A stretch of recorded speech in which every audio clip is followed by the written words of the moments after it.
అడవిలో కాజు, బాజు అనే ఆడ ఏనుగులుండేవి. కాజు బిడ్డ పేరు చిన్ను, బాజు బిడ్డ పేరు గున్ను.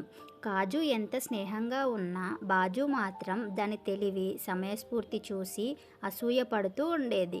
ఒకరోజు రాత్రి కాజు నిద్రిస్తుండగా ఒక వేటగాడు చిన్నుకి అరటిపళ్ళు చూపించి మభ్యపెట్టాడు.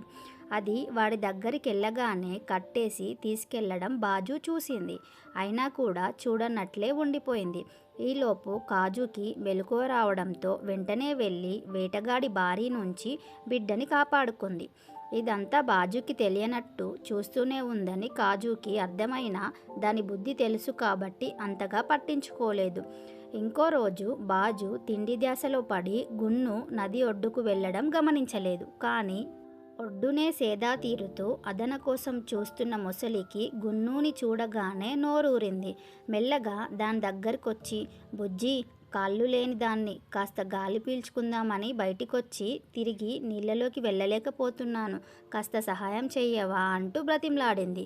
ఇంకా లోకం తెలియని గున్ను మొసలి కన్నీళ్లు చూసి జాలిపడి తన తొండెంతో దాని తోక పట్టుకొని నదిలోకి చేర్చగానే అది గున్నును కూడా నీటిలోకి లాగడంతో భయంతో గట్టిగా అరిచింది గున్ను.